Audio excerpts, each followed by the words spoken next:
วัสดีจ้าตอนนี้กำลังขี่รถเขาในอำเภอจ้ะสิถ่ายวิดีโอจาก4-5 นาทีเด้อจ้ะพอได้คลิปส่งค่ะขี่รถน้ำก้นรถไถเดี๋ยวสิไปแวะซื้อน้ำแข็งใสจ้ะน้ำแข็งใสร้านนี้นะ10 บาทได้หลายก็เลยสิถ่ายพอได้คลิปลงให้เบิ่งจ้ะมาแวะซื้อน้ำแข็งใสแก้วละ10 บาทกำลังสิถึงร้านนั่นแล้วจ้ะทางเข้าอำเภอจ้ะกำลังจะเข้าอำเภอมาจากบ้านสวนมาจากบ้านพงนา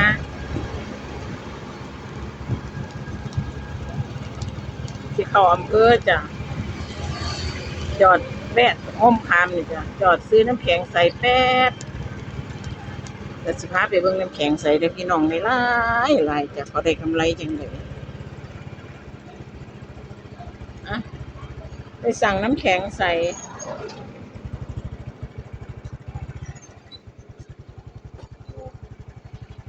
เอาน้ำแข็งใส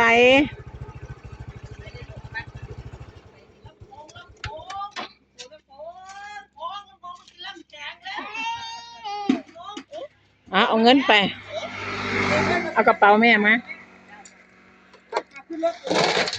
ถ่ายคลิปร้านเพื่อนได้เนี่ย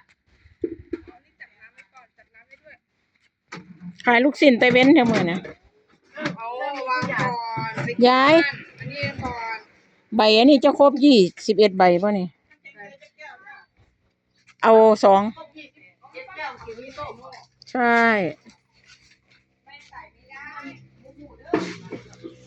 เขาว่าหรอกของข่อยก็หลายของข่อยมีแต่เกินก็บ่ฮอดไปเอาน้อง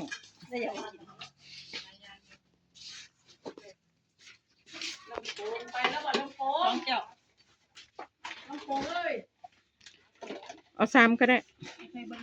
เอา3ก็ได้อยู่ร้านอยู่ร้านนอนอยู่พุ่น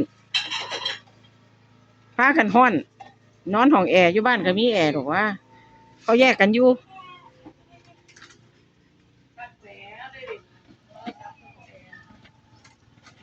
บ้านมันค้านเฮ็ดงานเฮียนงานเวียกที่บ้าน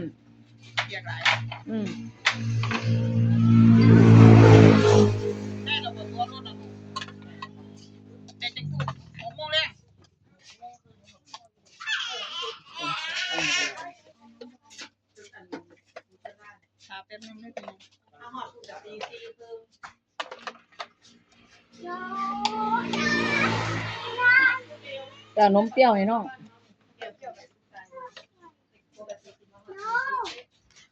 โนเลยเห็นบ่ตอบเฮาเว้าลาวเว้าไทยทั้งสิตอบภาษาอังกฤษด้วยทั้งที่พ่อก็เป็นคนไทย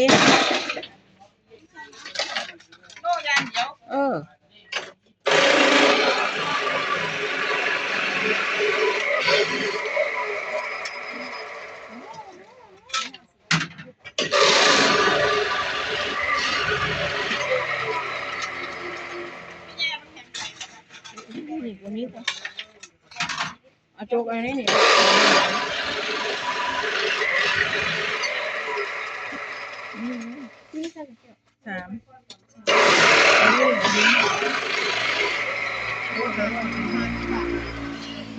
อยากว่าค่ะ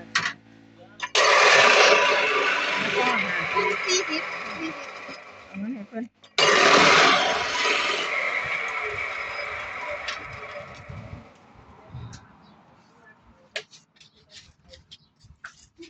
สีแดงหมดเลยจ้ะสีแดงหมดเลย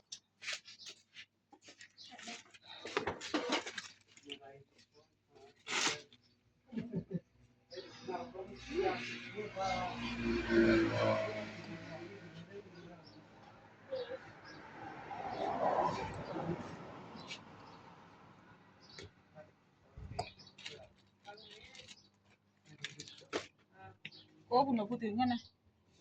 สุดยอดแท้เงินอยู่กับผมบ่